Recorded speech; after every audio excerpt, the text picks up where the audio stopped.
So what's up sa mga kahombre ko dyan? Makagagawa na naman nga pala to. At syempre mga kahombre ko, today is the day kung saan finally atin ang matutunghayan ang mga the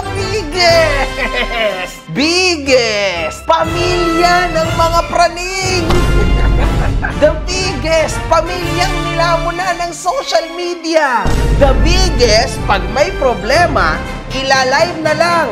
Hayaan natin na ang mga tao ang magdedesisyon sa mga kabulastugan natin. Ang totoong nagre-reality show, okay? Pamilyang malalakas ang tama. Lakas tama family. Palakpakan ang mga putang inang yan. Yan talaga ang tunay na reality show. Walang script. Basag kung basag, bungol kung bungol. Lakas, di ba? Hombre ko, follow nyo rin ako sa Facebook page ko. Meron na po tayong 7 content ukol kay Lakas Tama. At ito ang ikawalo natin. Last issue nito ay tinalakay natin ang insidenteng road rage na kasabwat na naman ang bidang-bida na si Lakas Tama. At in-interview din natin mismo ang motorrider na nabangga nito. Okay? Ngayon mga kahombre ko, nagsimula po ang issue na to sa pamamagitan ng pag-live ni Jasmine. Bakit kamo nag-live si Jasmine? Kasi patuloy po, mga kahombre ko, na pinaparinggan ni Temple o ni Lakas Tama si Jasmine. Pero lalong-lalo na si Temple. Saan mo nakuha yung information na yan? Si Temple talaga yung inaaraw-araw si Jasmine. Ang daming sinasabi kay Jasmine. Now, napag-desisyonan tuloy ni Jasmine na sige, tapusin na natin ang laban na ito. Magla-live PT ako. Tingnan natin kung totoong buntis nga talaga ako at totoo talaga yung mga pinagsasabi mo. Kasi wag nating kakalimutan mga kahombre ko. Ang sabi ni Temple, kilala daw niya ang doktor ni Jasmine. Alam daw ni Temple na buntis talaga si Jasmine dahil may nangyari sa kanila ni Lakas Tama few weeks ago na naman. Ang gulo ng storya na to mga kahombre ko, talagang literal na pamilyang Lakas Tama to. Ang lala nito mga kahombre ko. Dinaig pa nito ang lahat ng mga reality shows na alam at kilala nyo. Promise, this is just crazy, man. Oh my God. Anyway, ganito kasi yan. Nag-asawa ka ng 3, ang papangit naman. Ang mga mukhang katulong, di ba? Ang mga mukhang katulong, di ba? Ang mga mukhang katulong, di ba? Ayon kay Temple, nahuli niya magkasama si Lakas Tama at si Jasmine sa isang araw. Kung saan pinag-iisipan itong may nangyari sa kanilang dalawa. Kantuta. Tandaan nyo, naglalabas po si Temple ng kung ano-anong screenshots kung saan pinapakita niya na may mga usapan sila Temple at Lakas Tama ng mga sweet, okay? Pinagluto ng hipon, ang tawagan ay sweet, may mga pakialam sa isa't isa, alam mo yun. Kaya parang nagselos ito si Temple ng malala mga kahombre ko. So what? Sinagot naman ito ni Jasmine at ipinaliwanag ang tunay na pangyayari. Nagpatuloy ako, naging busy ako, lahat, trabaho, pamilya, social media, at kung ano-ano pa man. At nag-start yan na naman again nung binyag at first birthday ng anak ko. Yun yung araw na nag-uumpisa na naman ang mga kupal, nakupali na naman ako. Pero dahil may advices na ako ng mga tao sa paligid ko, hindi ko na nga para patulan, at nag-post na lang ako bilang respeto. March 23, nag-post ako, araw ng binyag at first birthday ng anak ko. Araw yan kung kailan nag-away yung dalawang yan at yung isa ay lumuwas ng Maynila. So, nasa Maynila yan, nag-away silang dalawa at pagtapos ay nasa paligid siya kung saan ako nagpapabinyag at nagpapa-birthday ng first birthday ng anak ko. Nag-post ako nito. Sirain nyo na lahat. Wag lang ang first birthday at baptismal ng anak ko. Please. Walang galit, walang kahit ano, nakikiusap pa ako. Dahil nandito siya sa paligid kung saan ako nagpapabinyag at kung nasan ang events place ng anak ko. So hindi ako naging madamot after all kasi magulang pa rin ako. Hindi ako Nagdamot dahil sabi ko, bibigyan kita ng ibang araw, bibigyan kita ng ibang oras, wag sa araw ng binyag ng anak ko, wag sa araw ng, special ng araw ng anak ko. Anak mo rin. Hindi ako naging madamot. Kasi, ang away ng magulang, ang away ng bata, ay ang away ng magulang, hindi kasali ang bata, hindi involve ang bata, na kahit anong mangyari sa magulang, tatay at nanay pa rin yan ng anak na yan, ng bata na yan. Na kahit ipakulong ko yan at makulong yan ngayon, at pumakapasok yan sa loob, tatay pa rin yan ng anak ko. Pinagbigyan ko, para sa anak ko, for the memories ng first birthday man lang, kahit wala kang ambag, kahit wala kang binigay, kahit wala kang effort, na ako ang gumawa ng lahat ng effort na yan, simula sa pagpapalista, sa pagpapunta sa simbahan, simula sa mga kung ano-anong events place, kung ano-anong sinong kinakausap, wala kang naging ambag doon. Pero pinagbigyan kita. Pero para sa anak ko, kasi sobrang mahal ko yung anak ko at ayokong sisihin niya ako pagtanda niya na hindi ko man lang nakasama yung tatay ko. Pinagdamot mo sa akin yung tatay ko ng first birthday ko at binyag ko. For the record lang, for the memories lang, bilang nanay, isang magulang, hindi ko talaga inisip muna yung galit ko. Isinantabi ko, pinagbigyan kita. Maging magulang, para sa huling minuto na maging ama ka, kaso kupal ka pa din. Again, kupal ka pa din. Kayo nang kinakasama mo ngayon. Kasi bakit? Hindi ka pala nag-inform sa jowa mo na kinakasama mo ngayon na may gagawin kang move. Gusto mo makasama yung anak mo. Gusto mo magpakaama. Di feeling betrayed ngayon yung babae mo. Yung kinakasama mo, yung jowa mo. Kasi hindi niya alam, kumukonekta ka sa akin at sinasabi mo gusto mo makasama yung anak mo dahil nandito ka na sa Maynila at nag-away kayo. Pero may pasingit ka na baka pwede pa maayos. Nagsisisi ka. Kasi yung ginawa mo, hindi niya nagawa. Yung mga bagay na hindi ko nakita sa kanya nasa iyo. Diba sinabi mo yun? Nagkita nga kami para sa bata. Co-parenting. Pumayag ako. Kasi nga, nag-first birthday at binyag nga yung anak ko, pinagbigyan ko. Wala nang handa, wala nang pagkain, wala nang kahit ano nung natira sa binyag at birthday ng anak ko. Naglambing. Namiss ko yung luto mo, yung pag-aalaga mo, di ko kasi nararanasan sa kanya. Aray ko. Sabi ko, di kita mapapalamon. Kasi wala nang handang natira. Nilutuan ko ng hipon kasi paborito niya daw yon. Baka pwede mo akong lutuan ng hipon na lang. Pakainin mo naman ako, na-miss ko na kasi yun. Hindi ako masamang tao, kahit na kinupal ako. Eto na! Lumabas yung link post ng babaeng kinakasama niya, nahuli ata etong ex ko, yung conversation namin. Which is, etong post niya na to. Nahuli ata siya. Ito yung araw na nag-post si ate girl saka nag-leak yung issue na nagkita kami without knowing ng likod ng storya ng pagkikita namin, which is yung pagbibigay ko for the last minute. At ito yun. Pinost ng babae. At ang details post nito, sabi niya, hinahabol ko daw, nakikipagbalikan daw ako, gusto ko daw ayusin ang lahat, binitray ko daw yung babaeng to. Parang, ang pinalalabas niya kasi sa post niya, okay kami ulit, tapos niloko siya. Ang problema dito, hindi ako ang nag-message ng ganyan. Okay? Ang dapat iniintindi mo, unawain mo muna yung kinakasama mo kung bakit hindi sinabi sa'yo na may connection kami. At dagdag patunay na rin ay ang pregnancy test nito ay nagresultang negatibo. Sobrang durog at sunog na sunog po si Temple kahapon, mga kahombre ko. Bring it on! Bring it the fuck on, man! Ang lala po ng pagkasunog. Tostado. Grabe, mga kahombre ko. Ayan, tapos na akong mag-PT. Ikaw naman, negative. Litaw na naman ang pagiging biggest liar mo. Wow, ginamit niya yung aking word. The biggest liar. Idol naman Idol naman Kwento mo naman din sa amin yung positive PT mo. Pinapost mo para...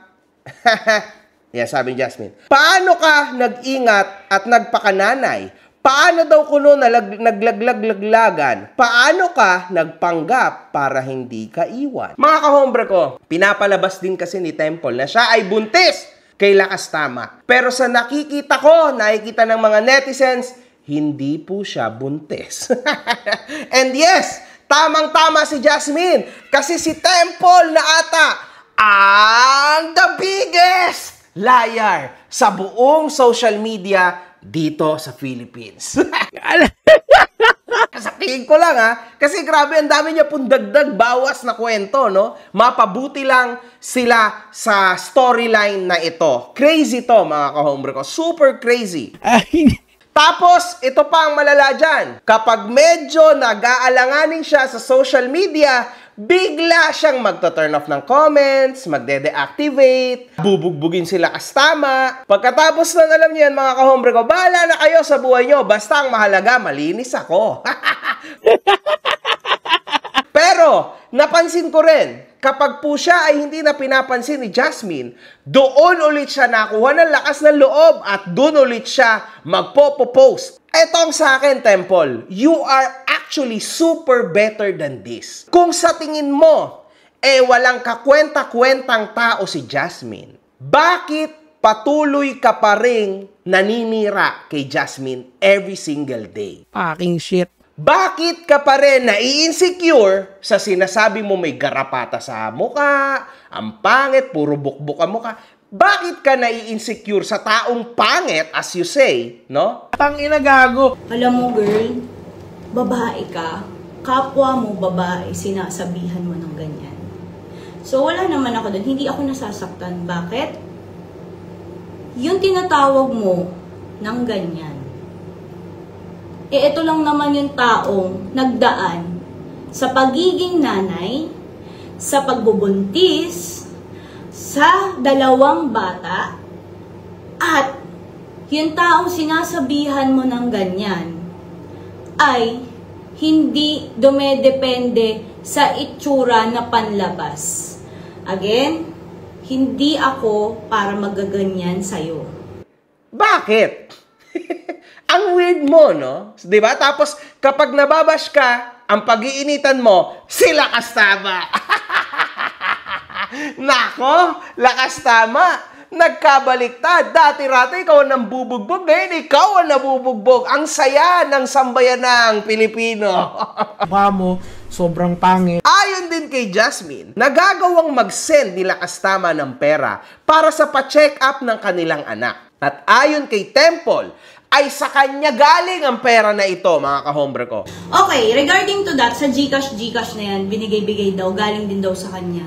Alam mo kung bakit ilang beses yan nagsisend ng pera sa akin para sa bata at hindi ko tinatanggap? Nung simula na pa 2525 issue na yan. Kasi nga, alam kong walang trabaho yan. Alam kong wala yung diskarte sa buhay. Alam kong walang igagalaw yan dito sa Pinas. Kaya hindi ko tinatanggap na kahit sinasabi niya na yung pera na yun ay galing sa Facebook niya, sa Blue App. Hindi ko tinatanggap, binabalik ko. Ngayon, nung nagkita kami nung first birthday at binyag ng anak niya, nagsabi siya, natanggapin ko man lang kahit isang beses, hindi para sa'yo, para sa anak mo, para sa anak natin. Hindi ako masamang tao, hindi rin ako madamot na magulang para ipagkait sa anak ko yung kung ano yung para sa anak ko. Tinanggap ko. Then now, kung sinasabi mong wala kang pain, wala kang sama ng loob, wala kang kahit anong kirot, puot, hinagpis tungkol sa co-parenting, then why now, sinasabi mo na pera mo yung ginamit para sa anak, sa pampa-check up? Actually, hindi ko kailangan yan eh. Hindi ko kailangan ng pera nyo. Pera nang galing dyan sa ex ko. Why? Kaya nga ako maraming racket eh. Maraming trabaho. Ginagrind ko kahit napuyat ako, pagod ako. Hindi ako okay sa mga trabaho tinatrabaho ko ngayon dahil sobrang hindi na okay sa schedule ko. Pero pinipilit ko kasi ayokong masumbatan. Ayokong manggaling sa ex ko na, alam mo yan. So eto, niyayabang niya na galing daw sa kanyang pera niya. Uulitin ko sa'yo, hindi lahat ng pera na hawak mo ay hindi nagsistay yan. nauubos yan. At hindi lahat ng tao mabibili mo ng pera mo. Matatapalan ng pera mo ang kabahuan mo, ang ugali mo, ang pagkatao mong sumisingaw. Kaya ka nga, di ba, napopost? The bogus buyer ka? Dahil dito, nagawang ibalik ni Jasmine ang pera na ito kay Temple. Triple, quadruple pa mga kahombre ko. 20,000! My God! Napakasakit po niyan. Napakasakit niyan. I refuse! Wala pong ginagawa si Temple kundi ulit-ulitin yung perang pinapadala niya para sa anak ni Lakas Tama kay Jasmine. In short, madalas siyang mangbaoy ng naitulong niya. Ayon!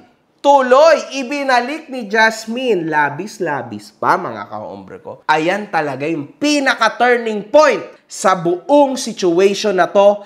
At dito po, pinakita ni Jasmine kung gaano siya kaayos at katinding ina para sa kanyang anak. Palakpakan natin si Jasmine. She deserves this. Lalo na at single mom ang ate nyo. She's doing great, mga kahombre ko, ha? And may point siya sa mga sinabi niya. Totoo naman yun. Binalik ko na. Doble, triple pa yan. Sinamahan ko na din ng pang-get niya sa kinukuhanan niya na ginamit niyang daan para masendan anak niya. Huwag na mag-cry, ha? Oh my God, ano yun? Putang ina mo! Better cut off at walang tatanggapin. Bilang ama, sa pangalawang pagkakataon, pinuputol ko na lahat ng ugnayan nyo dahil sa EA mong maingay at di makamove on at napaka-bitter sa nanay ng anak mo. Isusumbat lang yan sa anak ko. Ganyan dapat ang sustento, hindi barya at galing sa pinagpaguran sa trabaho, ha? Hindi sa kung ano. Oh my God! Look at the time and date. Tingin mo sa akin, walang pera? Umaasa sa magulang, hindi madiskarte kahit di nakatapos ng pag-aaral, walang skills, walang talent. Ang osus at ekup lang? Oh my God, man. Sampal to, mga kahombre ko. Kay Temple at kay Lakas Tama. I think, pinuputol na po ni Jasmine ang ugnayan niya sa mga to. Wala na. Sa halip na meron pang chance si Lakas Tama, lalo na pong nagkandaleche-leche ngayon ang ating bida. Sabihin mo lang sa akin, ready ako! Anyway, eto mga kahombre ko. Nagawang mag-post si Temple after ng mga pangyayari. At nagpapahiwatig itong nakikipaghiwalay na siya kay Lakas Tama. Did my best, hanggang dito na lang tayo. Salamat sa lahat. Mga isip bata talaga mga kahombre ko. Dagdag niya pa, sumusuko na ito sa naging away nila ni Jasmine at sinasabing magpatawaran na lang sila sa isa't isa. Huwag niyong kakalimutan, si Temple po ang laging nangungurot kay Jasmine. Nung pinatulan, biglang magbigayan na lang tayo ng kapayapaan sa isa't isa. Nangyari na, sorry na. Pero kung di mo pa din matatanggap sa pangalawang pagkakataon dahil nga hindi biro yung kinuha ko sa iyo at sa mga batuhan natin, maiintindihan ko naman. See? Yan po mga kahombre ko, yung ganyang galaw ay coward na galaw. Bakit kamo? Gusto mo ng kalaban? Ha? Matagal, inaaraw-araw mo. And then, pagkatapos mong gawin yon at pinatulan ka, bang! Bigla ka nang aatras. Bobo! That's a cowardly move. Lalo na at hindi mo ginagawa yung repentance. Repent! Sino ba magde-decide kung ikaw ay tunay na nakapag-repent na? Siyempre, yung mga taong nakapaligid sa'yo in this case. Yung mga taong nanonood sa'yo. Do I believe in repentance? Yes! I refuse! Kasi yan ang nakapag-save sa karir ko sa social media na dapat wala na ako dito pero tinanggap ako ng mga kahombre ko dahil sa repentance ko. Sigurado ka pa na nag-repent ka or nag-repaint ka lang? So meron ka pa dapat chance, Temple! Kaso, wala eh. Itong repentance mo, kabulastugan to eh. Hindi totoo. Nakailang ulit ka na ng ganito. Wala talaga. Sinungaling talaga. Hindi ko alam ba't may naniniwala pa dito sa tao na to, men. Pinasunuran naman ito ng post ni Lakas Tama at nagawa nitong magparinig kay Temple kahit magkasama sila sa isang bubong. Mapayapa sa posting, sa personal hindi. Mga tao talaga, puro ka plastikan sa FB. So kita nyo talaga, nasaan ang repentance? You are sorry pero sinungaling ka sa sarili mo. Grabe na yan mga kahombre ko. After ng post nito, nag-live sila Kastama, kung saan ay muling nag-aaway sila ni Temple. Deleted na po ang live na ito. Ayaw na ako, Mat. Habang pinapansin niya. Ayaw mo na, di ba? Huwag mo sinisira po. Umayos ka rito. Huwag na rin lang gano'n niya. Gusto, pinapatuloy niya yung mga ano. Ano ba yan? Babakasin ko ulit yung mukha mo, lumayas ka dito. Wala akong ginagawa sa live. Gusto ko lang umuwi na ng Japan. Kaysa ginaganyan mo, napakagulo ng buhay ko, mga katama. Ayun ang totoo. Ayoko na sa babae. Ayoko na. Last na to, mga tol. Hindi ko naman kailangan may pagtalo kung tutusin eh. Nag-live lang ako. Ngayon galit na galit siya sa live ko. Kasi yung ugali niya, makikita nyo kasi talaga. Wala siyang peace of mind, mga tol. Mami, kung nandiyan ka man, gusto ko na umuwi ng Japan, tulungan niyo po ako. Ito, pag tinapos ko po ito, mananapak na naman po yan eh. Isipin nyo, mga kahombre ko, all in all, itong video na to nila Kastama, humihingi na siya ng tulong sa kanyang ina. Bakit kamo, mga kahombre ko, hirap na yung tao. Hirap na ang bida natin. Hindi na namin kailangan yung mga kagaya mong banyaga. He's totally a wrecked guy now. At gusto na nang bumalik sa Japan. Hinihiling niya sa nanay niya na tulungan siya na makabalik na sa Japan. Ayaw na niya sa Pilipinas. At sabi niya parang kinakarma na siya. At malas na malas siya sa Pilipinas. Hindi niya daw alam kung bakit. Lakas tama naman! Karma yan sa ginawa mo kasi siguro nga. Oo, siguro nga kinakarma ako. Tangin ng buhay ko, bakit ganito? Puro negatibo pumapasok sa akin. Tangin, wala na, nasa Pinas ako. Paano mo hindi malalaman kung bakit ganyan na nangyayari sa buhay mo? Ikaw mismo ang pumili sa ganitong buhay. Wala naman pumilit sa'yo. Wala naman nag-push sa'yo. Ikaw lang ang gumawa ng ikagugulo sa buhay mo. Bakit ako? Parehas lang naman tayo, di ba? Ako rin. From Italy, lumapag na ako sa Pinas. Pero tignan mo yung nangyari sa buhay ko. Because two guys, different choices. If you make a mistake in your first step, katapusan na po yun ang iyong buhay. Sunod-sunod na yon. Get ready! Alam mo, dapat mong gawin, lakas tama, take 5 steps back. Bumalik ka ulit sa simula. Pagkabalik mo sa simula, you start on thinking. Nasaan ba ang tamang daan sa akin? Left or right? Magdesisyon ka ng tama. Huwag kang magpadala sa mga demons mo sa utak. Tamang babae, tamang pag-uutak mo. Bobo! Bagong taon, bagong talpakan. Meron o wala lang naman pipiliin nyo eh. Nasa link down below, nakapin. Try mo meron o wala lang naman pipiliin mo. Let's go! Kasi kapag ka bullshit ang utak mo, automatically bullshit din na makukuha mong babae. Naintindihan mo? If sa tingin mo, hindi ka pa matured enough to find a real woman, then manahimik ka na lang sa sarili mo, magjabul-jabul ka na lang, habang minamatured mo yung choices mo at yung sarili mo. Stay on your own.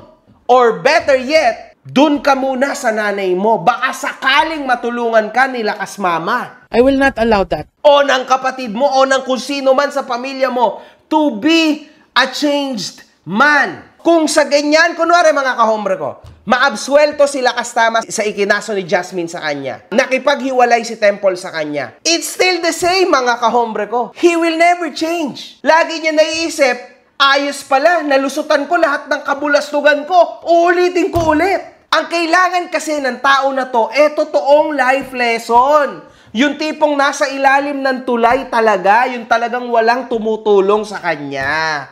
Yan talagang kailangan ng tao na to. Unfortunately, sa tingin ko, sobrang mabait ang nanay nito sa kanya. Hindi siya nabugbog, hindi siya napalo. I don't think so. Kasi ang tigas talaga ng ulo. Kasi imagine niyo ako, pag may sinabi sa akin ng nanay ko, putya, nakikinig ako. O yung tatay ko, nakikinig talaga ako kasi nahihiya ako. And I know, dahil na may mga napatunayan na sila sa akin, di ba?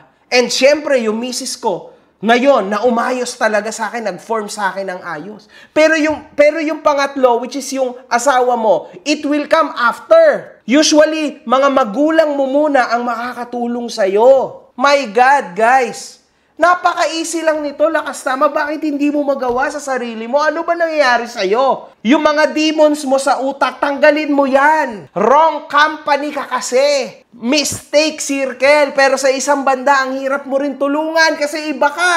Kasi I can finally attack you with full force, okay? Iba ka mag-isip, man. Wala na talaga ata itong paraan or pagkakataon itong tao na ito, man. At nakita rin natin dito na binato ni Temple ang cellphone ni Lakas Tama.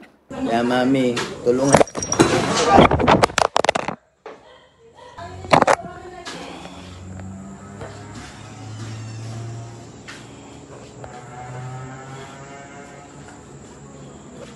Tangin na si Rana.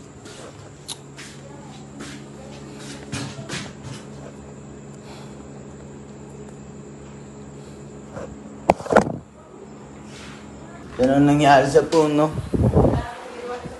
Pagparaligan. Parilig dito, parilig doon. Wala na, si Rana. Nakalive ko pa rin, gaga. Paano naka-live si Rana, oh?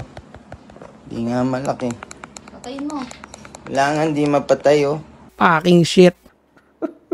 Talagang real life GTA to, mga kahombre ko. Ang lala po nito baga ito. Kitang-kita natin na totoo ang lahat. Pero itong pinakamasakit kay Temple sa araw na yon, yung sinabi ng kuya ni Lakas Tama. Pero kung ako mag-isip-isip si Lakas Tama, advice ko lang, kung kaya pa siyang patawarin ni Jasmine, kasi si Jasmine, gusto ng pamilya ko yan eh. Hindi naman sana, no hate, kahit makarating to kay Temple Street Kuno, di ba? Dahil may anak sila nun. Pero, nasa desisyon pa rin ni Lakas Tama yan, ng kapatid ko, di ba? Pwede siyang kumbaga patawarin, di ba? Pwede naman yung gano'n eh. Di ba? Kahit sabihin mo na dati kayo, pwede magkabalikan. Alam niya na, di ba? Gano'n. Ewan ko lang kung tatanggapin pa siya ni Jasmine. Pero syempre may anak sila. Ayaw pala talaga ng pamilya ni Lakas Tama kay Temple. Si Jasmine talagang gusto. Kaso, Mr. JR, hindi ibig sabihin nun, iuurong na ni Jasmine ang kaso. Kasi itutuloy niya ang kaso. Nako, patay kayo dito. Again, hindi ako nakikipaghabulan. Wala akong hinahabol dyan. Hindi ko na planong pabalikin sa buhay ko yan. Plano ko lang ay ipabalik sa kulungan yan. Wala na akong nakaraan na gusto ko pang ibalik. Wala na pong pagmamahal. Again, lilinawin ko lang. Wala na nga ning pagmamahal sa taong yan simula nang lumapat ang kamay niyan sa katawan ko at sa anak ko. Sa huli, makukulong at makukulong talaga si Lakas Tama. Maybe prison is the best place for him to change. Mga bobot, walang bulbol. Nagawang mag-live ng nanay ni Lakas Tama. Nagwawala-wala po siya na naman. My God, sabi niya, paano ako tutulong? Nasa Japan ako, pinagmumura niya di si Yoshi. Hello, anak. Anak, pasensya na. Hindi kita talaga matutulungan. Alam mo naman nandito kami, no? Malayo kami, di ba? Yung hinihingi mo makauwi ka rito, makapunta ka agad, hindi namin magagawa yan eh. Ang tatapang niyo, Diyos ko, anak. Grabe, ang tatapang nyo talaga. Nung nagpunta kami dyan, doon lang nagkita-kita sa may restaurant, pinatakbo ka pa, imbis na na-rehab ka na. Imbis na na-rehab ka na, okay ka na sana ngayon, gandang lalaki mo lalo, tumino pa utak mo. Hindi yan puro kainom. Ewan ko may nabalita pa akong gumagamit ka daw. Ha? Ginagamot ko nga sarili ko. Kita nyo, lumakas na ako. Tapos, ganyan na naman, ha? Hoy, Temple, makipag-usap ka sa akin. Siguro naman, naka-open ka, no? Oo nga, pinapapangit na nila yung mukha. Sige, papangitin nyo na. Binubogbog mo rin lang, Galing mo mambogbog, no? Kung nandyan ako, bogbog sarado ka rin sa akin kayo. Yung sabi, matanda na ako. Gagamitin ko yung mahirap magsalita. Suntukan! Ang ina nyo, tinuturuan ko yun ng self-defense. Di kayo natuto, no? Animal to mga ito, ano? May mga tama sa ulo siguro yung mga animal na yan. Visit kayo. Hanggang dito. Ha? Nakakarating, ha? Hintayin nyo ako, no? Kasalanan mo lahat yan, Yoshike. Ponyeta ka. Noon pa man, sinabihan na kita na wag ka umuwi ng Pinas. Makati ang mga bayag nyo, mga animal kayo, mga mahihilig kayo sa poke. Patikim, pek. Ayan nangyari sa inyo. O ano nangyari sa'yo? Ano nangyari ngayon sa'yo? Sa inyo? Ha? Sige. Ha? Lagi ako nagpapaalala. Hindi nakikinig ang mga walang yang. Lagi ko kayo pinagsasabihan. Hindi marunong makinig at ayaw nang pinapayuhan din yan. Animal din. Tapos sasabihin nyo konsentidor ako. Hayop kayo magsasalitang konsentidor ako. Ang anak ko, tad ng payo yan sa akin. Mga walang nyalang, hindi nakikinig. Mga putang ina nyo kayo.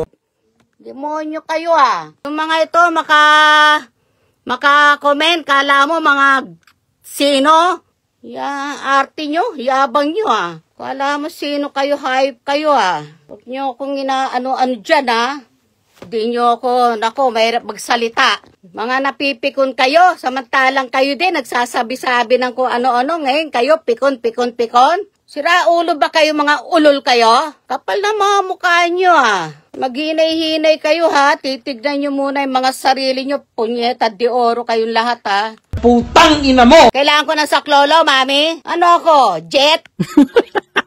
Loko-loko ba kayo? Kahit kailan kayo mga anak ko, wala kayo isip din, Kaya pati ako, nababarang na mga demonyo sa atanas sa tao na mga ano nyo. Yoshiki, inuulit ko. O sige na, ganito na lang. Mga bastos sa mga ibang taong umano rito. Walang modo, mga demonyo kayo, hayop kayo. And at the same time, dinamay niya na naman si MG. Huwag nyo akong gagalitin. Hindi porke may edad na ako, palagay nyo, wala akong alam, wala akong kilalang ganon na mataas. Tignan natin. Holy shit! Gangsta! Oh my God! Ano Tignan mo nga, ang yabang na magkakasabot yan Yang MG na yan. Tsaka yan.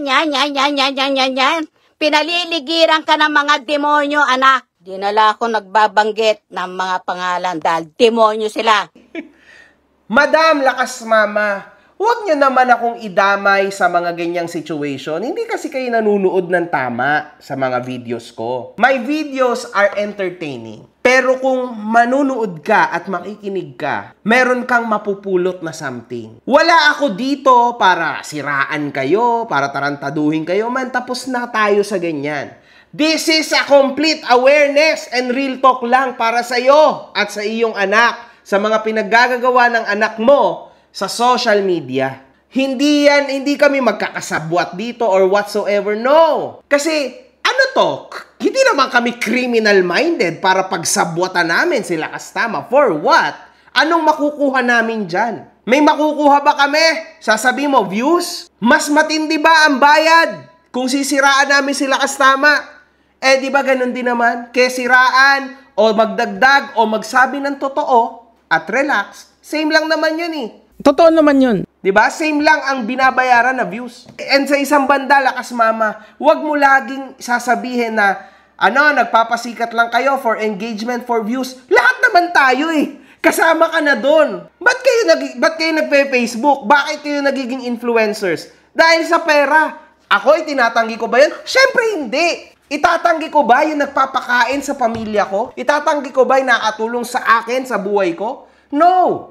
Totoo naman na bayad tayo lahat dito Kung ayaw mo na ilabas to o mapalabas to o pag-usapan ang storya ng anak mo sa social media, you tell him to stop. And syempre, ikaw, lakas mama, tumigil na din po kayo. Ganun lang yon.